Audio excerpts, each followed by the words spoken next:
nama saya Siti Nusriyah dari kelompok 4. Di sini saya akan menjelaskan tentang instrumen pasar modal syariah. Pengertian saham syariah.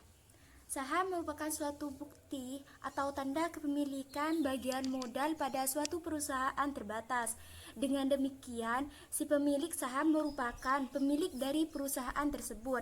Sedangkan saham syariah adalah yang menunjukkan bukti kepemilikan suatu perusahaan yang diterbitkan oleh emiten yang kegiatan usaha ataupun cara pengelolaannya tidak bertentangan dengan prinsip-prinsip syariah.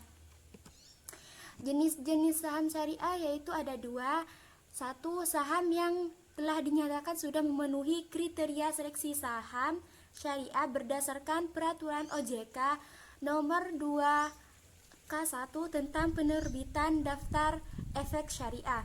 Yang kedua yaitu saham yang telah dicatat sebagai saham syariah emiten atau perusahaan publik syariah yang berdasarkan peraturan OJK nomor 7/PJOK 04/2015. Manfaat investasi pada saham, yaitu terdapat dua manfaat investasi terhadap saham antara lain yaitu satu, dividen. Dividen di sini yaitu bagian keuntungan perusahaan yang dibagikan terhadap pemegang saham. Yang kedua yaitu capital gain. Capital gain merupakan investor yang dapat menikmati capital gain jika harga jualnya dapat melebihi harga beli saham tersebut. Selanjutnya yaitu perbedaan saham syariah dan saham konvensional. Saham konvensional di sini yaitu saham yang dapat diperdagangkan kapan saja di pasar sekunder tanpa memerlukan persetujuan dari perusahaan yang mengeluarkan saham.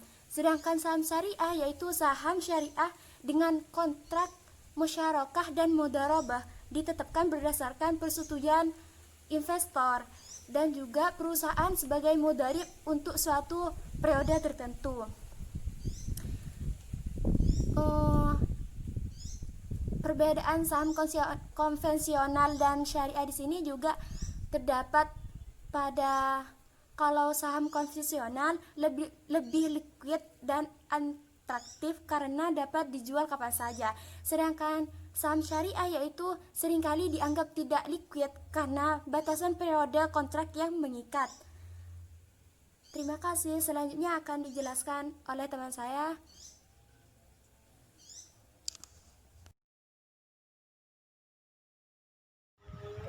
Assalamualaikum warahmatullahi wabarakatuh. Langsung saja di sini saya akan menjelaskan bab suku. Pengertian dari suku sendiri yaitu suku berasal dari bahasa Arab yaitu sak tunggal dan suku jamak yang memiliki arti mirip dengan sertifikat atau not. Sedangkan menurut Fatwa Majelis Ulama Indonesia nomor 32/TSN MUI/9/2002, suku adalah suatu surat berharga jangka panjang berdasarkan prinsip syariah yang dikeluarkan emiten kepada pemegang obligasi syariah. Karakteristik dari suku sendiri yaitu bukti kepemilikan surat aset berwujud atau hak manfaat, dan yang kedua yaitu pendapatan berupa imbalan atau kupon, margin, dan bagi hasil sesuai jenis akad yang digunakan, dan yang ketiga yaitu terbatas dari unsur riba, horor, dan maisir, dan yang keempat yaitu penerbitannya melalui special purpose vehicle atau SPV, dan yang kelima yaitu memerlukan underlying asset, dan yang terakhir penggunaan produk hasil jual harus sesuai prinsip syariah. Selanjutnya yaitu macam-macam suku. Macam-macam suku di sini ada 4. Yang pertama yaitu suku ijaroh, dan yang kedua yaitu suku musyarakah, dan yang ketiga yaitu suku istisna, dan yang terakhir yaitu suku mudharabah. Yang pertama yaitu suku ijaro. Suku ijaro adalah suatu sertifikat yang memuat nama pemiliknya, investor, dan melambangkan kepemilikan terhadap aset yang bertujuan untuk disewakan atau kepemilikan manfaat dan kepemilikan jasa sesuai jumlah efek yang dibeli dengan harapan mendapatkan keuntungan dari hasil sewa yang berhasil direalisasikan berdasarkan transaksi ijaro. Dan yang kedua yaitu suku musyarakah. Suku musyarakah adalah obligasi syariah yang diterbitkan berdasarkan perjanjian atau akad musyarakah di mana dua belah pihak atau lebih bekerja sama menggabungkan modal untuk pembangunan proyek baru, pengembangan proyek baru, mengembangkan proyek yang telah ada atau membiayai kegiatan usaha. Dan yang ketiga yaitu suku istisna. Suku istisna adalah obligasi syariah yang diterbitkan berdasarkan perjanjian atau akad istisna di mana para pihak menyepakati jual beli dalam rangka pembiayaan suatu proyek atau barang.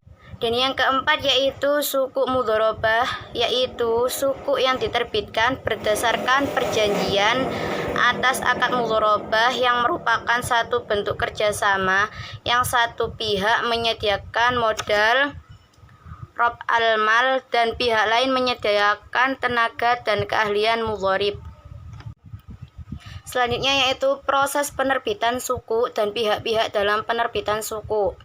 Untuk penerbitan obligasi syariah harus memenuhi syarat sebagai berikut. Yang pertama yaitu jenis usaha yang dilakukan oleh emiten tidak bertentangan dengan syariah sesuai dengan fatwa nomor 20 DSN MUI 4/2001 tentang jenis usaha sesuai syariah. Dan yang kedua yaitu memiliki fundamental dan citra yang baik.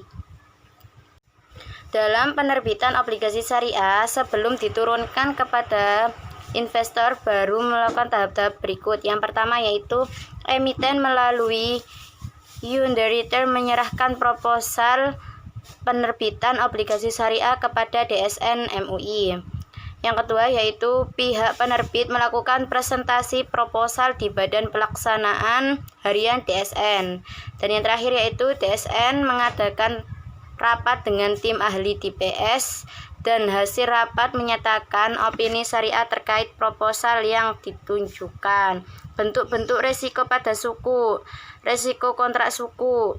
Yang pertama yaitu resiko pasar, dan yang kedua resiko operasional, yang ketiga resiko kredit, yang keempat resiko aset, dan yang kelima resiko negara, keenam resiko counterparty, dan yang terakhir yaitu resiko kesesuaian syariah. Resiko khusus SPV pada suku. Resiko yang mungkin dihadapi oleh SPV adalah bentuk kegagalan pihak-pihak lain seperti originator dari investor dalam melaksanakan tanggung jawab masing-masing. Sekian, terima kasih presentasi dari saya.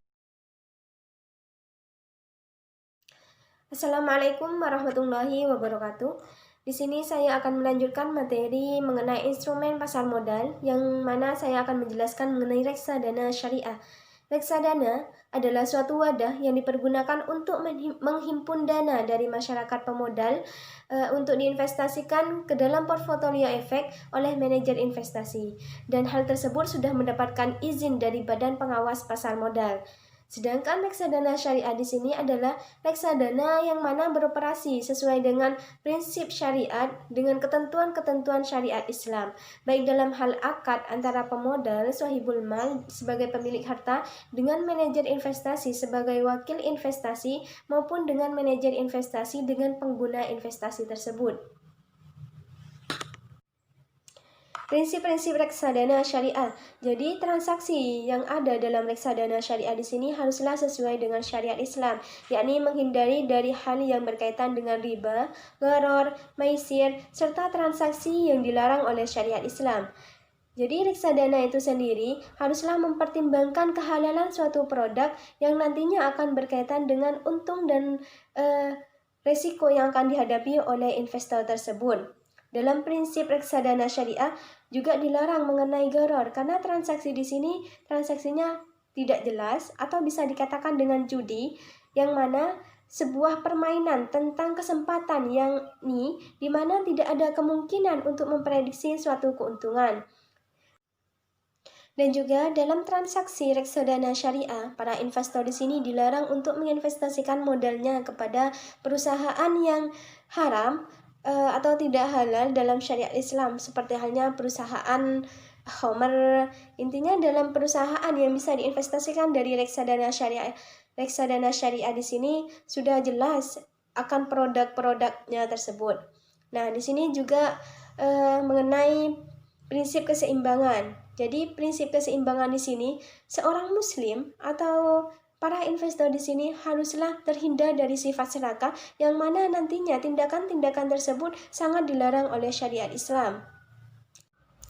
Prinsip etika dalam transaksi reksadana syariah di sini sangatlah ditekankan, yang mana tidak hanya membahas mengenai etika atau moral yang baik saja, melainkan akan memberikan sisi positif untuk bisa mencegah tindakan-tindakan yang kurang etis dan tidak bermoral dalam berbagai aspek. Selanjutnya, kepemilikan penuh. Dalam syariat Islam sangatlah melarang akan tindakan curang dan menjual barang yang tidak dimiliki oleh penjual tersebut atau tidak ada hak penuh terhadap barang tersebut, seperti perilaku short selling yang terjadi dalam pasar modal. Nah, jika reksadana syariah ingin membeli saham, maka saham tersebut haruslah sesuai dengan ketentuan syariah atau yang sudah dinyatakan sesuai dengan syariah dalam reksadana tersebut. Seperti contoh pada produk reksadana syariah, yakni adanya proses cleansing atau tahap pembersihan pendapatan dengan cara membayar zakat. Jenis-jenis reksadana syariah. Reksadana pasar uang. Yang pertama, dalam reksadana ini hanya melakukan investasi pada efek yang bersifat utang jatuh tempo dengan batasan waktu kurang dari 1 tahun. Dengan tujuan untuk menjaga likuiditas dan penelitian modal. Reksadana pasar uang ini memiliki risiko yang paling rendah, akan tetapi keuntungan dari reksadana ini terbatas, yang mana dari hasil investasi pasar uang ini mirip dengan tingkat suku bunga deposito, karena hampir sebagian dari portofolio investasi pasar uang ini terdiri dari deposito. Reksadana pendapatan tetap. Reksadana ini berbentuk hutang yang mana memiliki resiko lebih besar dari pasar uang dengan tujuan untuk menghasilkan tingkat pengembalian yang stabil. Efek yang bersifat hutang di sini pada umumnya memberikan penghasilan dalam bentuk bunga seperti deposito, terus obligasi dan instrumen lainnya. Reksadana ini memanfaatkan instrumen obligasi sebagai bagian terbesar dari investasinya. Sebagai investor individu atau perusahaan investasi yang berasumsi langsung ke obligasi, maka atas penghasilan yang diterima dari kupon bunga tersebut dikenakan pajak final sebesar 15%, sementara bank terkena pajak ini dengan tarif umum. Reksadana saham. Sifat dari reksadana saham di sini bersifat ekuitas dengan risiko yang lebih tinggi dari sebelumnya, yakni dari reksadana pasar uang dan reksadana pendapatan tetap.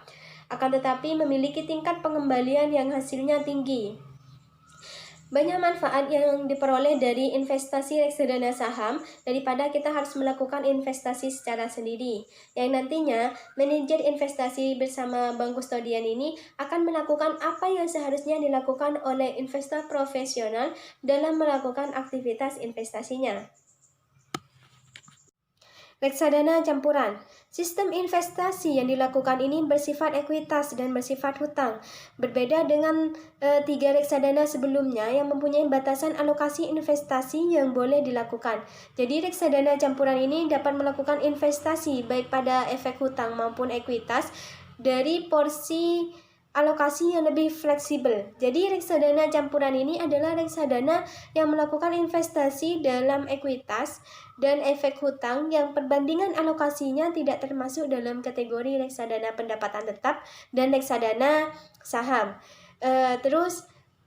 Reksadana yang tidak dapat dikategorikan ke dalam reksadana pasar uang adalah reksadana pendapatan tetap dan reksadana saham, melainkan 2 reksadana ini masuk ke dalam kategori reksadana campuran.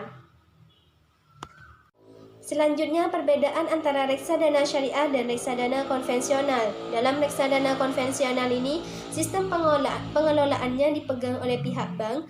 Penginvestasian reksadana ini melalui semua efek seperti halnya saham, deposito, hingga obligasi. Sedangkan reksadana syariah di sini pengelolaan produknya haruslah terdaftar dalam daftar efek syariah dan itu sudah sesuai dengan OJK, Otoritas Jasa Keuangan, yang tidak bertentangan dengan syariat Islam. Konvensional ini tidak ada istilah pembersihan, akan tetapi menerapkan sistem yang sekiranya sudah sesuai dengan ketentuan dari OJK tanpa memisahkan yang halal maupun haram. Akan tetapi berbeda dengan reksadana syariah. Reksadana syariah ini mewajibkan melakukan pembersihan atau dikenal dengan cleansing.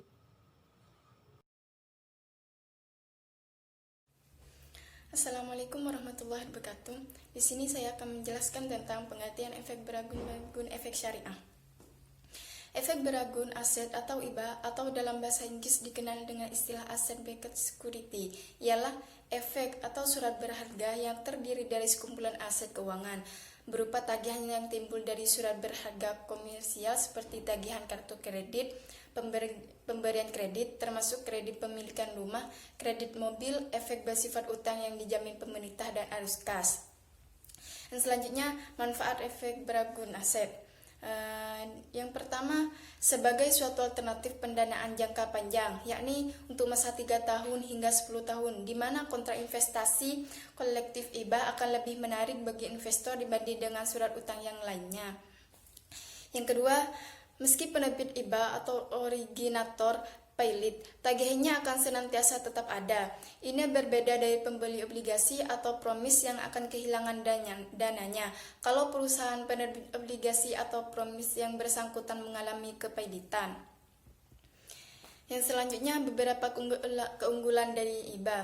Yang pertama, biaya dana yang murah. Yang kedua, besar daya ungkitnya atau leverage. Yang ketiga, diversifikasi sumber pembiayaan bukan hanya dilakukan oleh perusahaan besar. Yang keempat, sumber likuiditas khususnya untuk perusahaan menengah kecil. Yang kelima, keterbukaan informasi publik yang lebih minim daripada metode pembiayaan lainnya. Yang selanjutnya, risiko yang mungkin ditimbulkan oleh efek beragun aset atau IBA. Risikonya yang pertama, risiko suku bunga, di mana IBA akan mengalami fluktuasi harga akibat pengaruh dari perusahaan suku bunga. Yang kedua, pelunasan lebih awal atau early call akan memengaruhi yield yang diterima bila terjadi pelunasan lebih awal. Yang ketiga, gagal bayar. Pemegang IBA akan mengalami kerugian apabila debitur dari aset jaminan mengalami kebangkrutan.